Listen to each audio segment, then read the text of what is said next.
Vamos à Dominatrix sem piedade número 7, sobre André Ventura. Impunha castigos físicos a mim próprio e usava silício. Sexy. Eu lembro-me que nessa altura, às vezes, eu impunha alguns castigos físicos a mim próprio. Portanto, eu tenho a noção da dimensão diferente com que eu vivia a religião e outros viviam. Se Jesus já pagou os teus pecados, livrando-nos do sofrimento, por que razão te autoflagelaste? A não ser que gostes de sofrer. E se gostas de sofrer, será que gostas de fazer sofrer os outros para aliviar o teu sofrimento? Quando André Ventura foi para o seminário aos 17 anos, contra a vontade da família e dos pais, que não lhe deram uma educação religiosa e para quem era difícil perceber aquele chamamento, ele idealizou que ia viver uma experiência espiritual única, como se entrasse para um convento em busca de uma ascese distante da vida mundana, porque sentia a transcendência de forma muito profunda. E ainda hoje ele acha que a sua espiritualidade era mais densa e menos degradada que a dos outros que lá estavam. Portanto, eu não quero de todo enxovalhar o trabalho do jornalista Vítor Matos, mas a espiritualidade não é densa, muito pelo contrário. As emoções mais básicas, mais elétricas, que no espectro eletromagnético são as mais irracionais, peço desculpa, nos quais as pessoas nem por circunstância conseguem reconhecer os erros que cometem, portanto os pecados, as dívidas e as culpas, aí são mais densas, ou seja, a energia elétrica é mais densa, são pessoas mais emocionalmente mais pesadas, com mais dificuldade em mudar de perspectiva porque são mais traumatizadas. As pessoas que conseguem ascender e viver nas emoções mais elevadas, ou seja, mais magnéticas, conseguem verificar que as ideias, os ideais, são execuíveis, ou seja, elas conseguem concentrar-se e fazer uma análise e perceber se aquilo que pensam corresponde, se é execuível, se é fazível, ou se vai, ou se as pessoas têm demasiadas ilusões, não é? E quanto mais as ilusões são mentiras, e quanto mais ilusões nós temos, mais fácil é de sermos desiludidos, não é? Portanto, essa é a lógica. Não gostei, ou seja, gostei do ritmo, gostei da proximidade que havia com o religioso, que eu não tinha cá fora. O que não gostei foi... Enfim, mas não gostei porque eu pensava que era outra coisa. Eu fui um bocado para o seminário com a ideia que ia viver para um convento, num sítio qualquer fora do mundo. E bem, encontrei pessoas que estavam neste mundo e que queriam ser padres e sacerdotes, muito poucos foram no meu curso, na verdade, mas para as pessoas. E eu vinha com uma ideia mais espiritual da coisa, não é? Eu lembro-me que nessa altura, às vezes, eu impunha alguns castigos físicos a mim próprio. Portanto, eu tenho a noção da dimensão diferente com que eu vivia a religião e outros viviam. Mas como assim? Castigos físicos? Físicos, com materiais religiosos de castigo, como o silício ou outros. E eu cheguei a usá-lo, como viria a usá-lo depois mesmo, já quando estava não sei se chama chicotes, não sei se chama esse nome. Bem, não quero dar detalhes sobre isso. Mas sim, ou seja, o que eu quero dizer é que eu vivia a religião de forma diferente dos outros, não é? E, portanto, senti que ia ter ali um tempo de espiritualidade abstrato, quase fora do mundo. E não foi isso que eu encontrei. Encontrei pessoas comuns, que alguns ainda falo com eles, são meus amigos, mas não foi esse ambiente de espiritualidade que eu queria. E por outro lado, a ligação que tínhamos, que eu também depois acabei por perceber qual era, de não termos aulas dentro do seminário, mas fora, trazia vantagens, que era não perdermos o contacto com o mundo, não é? Mas também trazia desvantagens, como alguma degradação da vida espiritual. E eu senti isso também. E, enfim, no meu caso até acabou por sair. Não digo que eu tivesse sido um excelente padre ou que tivesse sido um excelente religioso, mas sei que foi um choque para mim muito grande. E esse choque religioso nunca mais me... Choque? O que é que foi um choque? Porque eu senti que saía, porque não aguentava ficar... enfim, porque senti que, por um lado, sentia-me atraído por mulheres.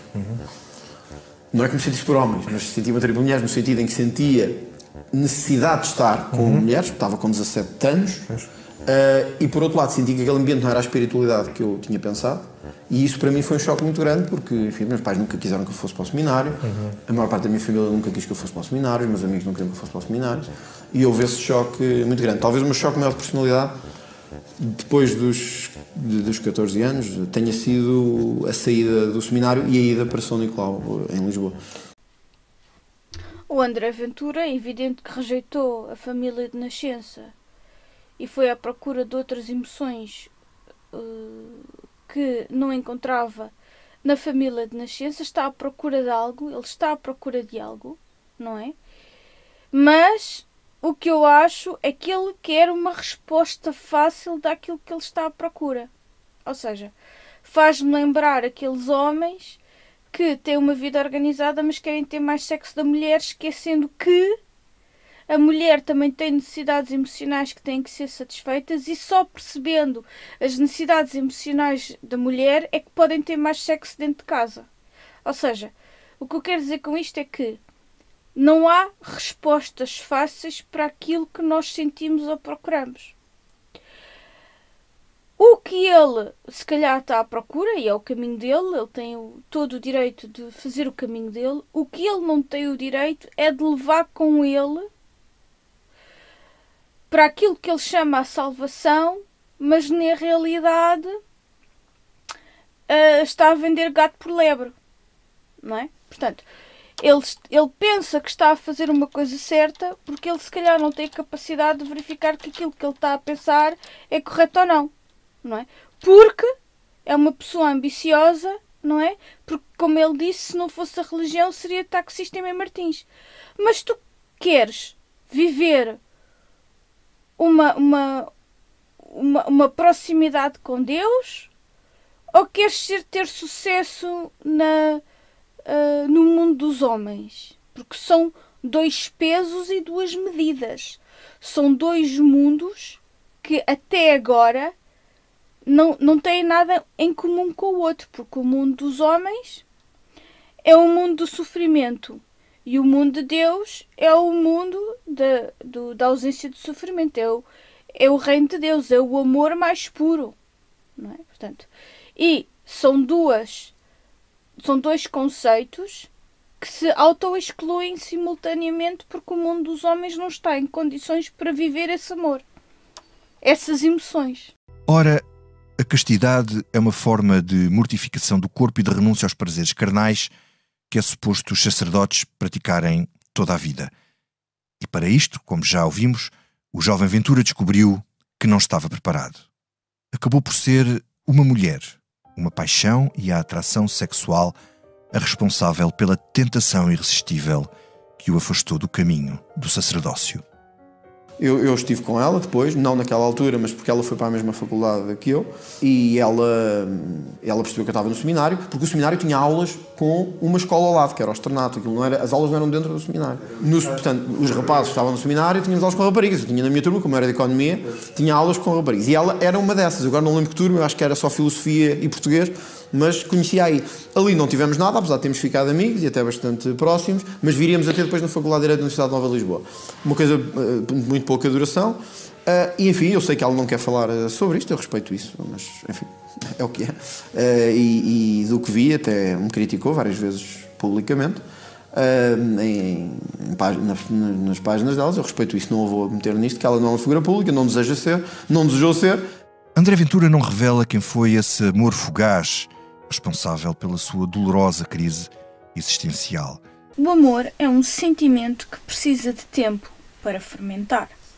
Quando se conhece uma pessoa cuja atração sexual é elevada ou insuportável, é apenas uma maneira do nosso inconsciente nos dizer que existem aspectos na personalidade da outra pessoa semelhantes aos dos nossos progenitores que nos permitem ajustar comportamentos e equilibrar emoções. O mais inteligente a fazer é a abstenção sexual, de modo a verificar se aquela pessoa tem os valores complementares ou semelhantes, de modo a garantir que a família que se irá criar consiga satisfazer o maior número de necessidades emocionais. De acordo com o psicólogo Peter Garlack, autor do site Break the Cycle, sugere uma abstenção sexual de pelo menos 18 meses depois de conhecer a pessoa. E existem outros autores mais austeros. Isso é um aspecto que cada um terá que decidir por si, tendo em conta as consequências dos respectivos comportamentos.